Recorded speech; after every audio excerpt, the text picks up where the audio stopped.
Hello friends, welcome to Indian Flavours. இன்னைக்கு நம்ம பார்க்க போற ரெசிபி இறால் வறுவல். இது வந்து ரொம்ப சுவையா இருக்கும். ஈஸியா பண்ணிடலாம்.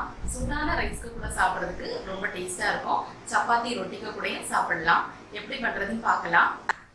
இறால் வறுவல் செய்யறதுக்கு தேவையான பொருட்கள் என்னதெல்லாம் பார்த்துக்கலாம். 1/2 கிலோ இறால் நல்லா கழுவி க்ளீன் பண்ணி எடுத்து வச்சிருக்கேன். 15 சின்ன வெங்காயம் நீள வாக்குல கட் பண்ணி எடுத்து வச்சிருக்கேன். 2 பச்சை மிளகாய், ஒரு பெரிய சைஸ் தக்காளி, 1/4 டீஸ்பூன் மஞ்சள் தூள், 1/4 டீஸ்பூன் கரம் மசாலா, 1/2 டீஸ்பூன் மல்லித்தூள், 1 டீஸ்பூன் மிளகாய் தூள், 1 டேபிள்ஸ்பூன் இஞ்சி பூண்டு பேஸ்ட், 2 டேபிள்ஸ்பூன் தேங்காய் எண்ணெய், தாளிக்கிறதுக்காக 1/4 டீஸ்பூன் கடுகு, 2 கொத்து கருவேப்பிலை, ஒரு பிரியாணி இலை எடுத்து வச்சிருக்கேன். அப்புறம் தேவையான அளவு உப்பு. இப்போ எப்படி செய்யறதுன்னு பார்க்கலாம். பாத்திரம் சூடானதும் அதில் 2 டேபிள்ஸ்பூன் எண்ணெய் வச்சுருந்தாலும் அதை ஆட் பண்ணிக்கலாம்.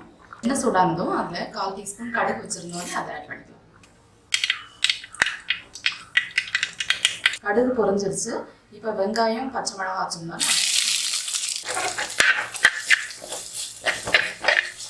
வெங்காயம் வதங்குறதுக்காக கொஞ்சமாக உப்பு சேர்த்துக்கலாம். இப்போ பார்த்தீங்கன்னா வெங்காயம் நல்லா வதங்கிடுச்சு. நம்ம வந்து இஞ்சி பூண்டு பேஸ்ட் வச்சுருந்தாலும் அதை ஆட் பண்ணிக்கலாம். இஞ்சி பூண்டோட பச்சை வாசனை போகிற வரைக்கும் இதை வந்து நல்லா வதக்கிடுங்க.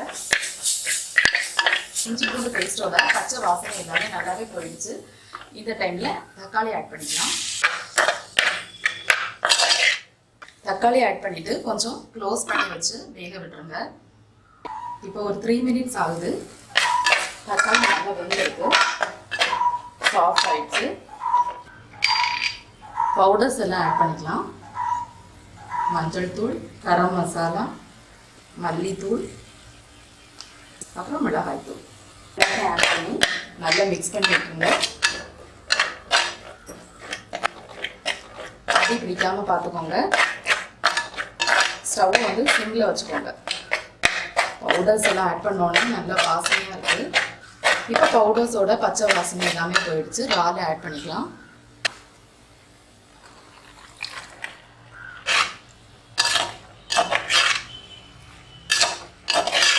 தேவையான அளவு உப்பு ஆட் பண்ணிக்கலாம். நல்லா மிக்ஸ் பண்ணி விட்டுருங்க. இதுக்கு வந்து தண்ணி சேர்க்க தேவையில்லை.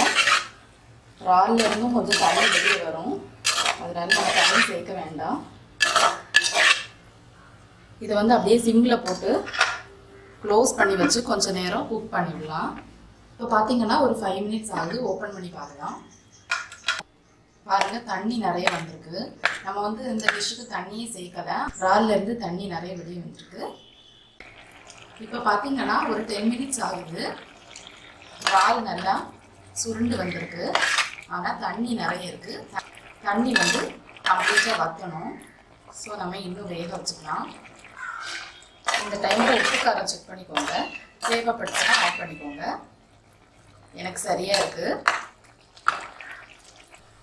இப்போ பார்த்தீங்கன்னா ஒரு 20 மினிட்ஸ் ஆகுது. தண்ணி எல்லாமே நல்லா வற்றிடுச்சு.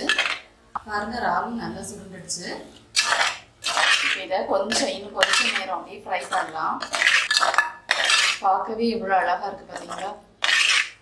இந்த டிஷ் பண்ணும்போது நீங்கள் வந்து மேக்ஸிமம் சின்ன வெங்காயமே யூஸ் பண்ண பாருங்கள். சின்ன வெங்காயம் வந்து ஒரு நல்ல டேஸ்ட் கொடுக்கும். இறால் நம்ம சேர்க்கும் போது எவ்வளோ பெருசாக இருந்துச்சு, இப்போ எவ்வளோ சின்னதாக மாறிடுச்சு பார்த்தீங்களா. இறால் வந்து வெந்ததும் இந்த மாதிரி சுருண்டுடும். பார்த்தீங்கன்னா இறாலில் எந்த ஈரப்பதமுமே இல்லை. இவ்வளோ சுருண்டு தொக்கு மாதிரி வந்துருச்சு.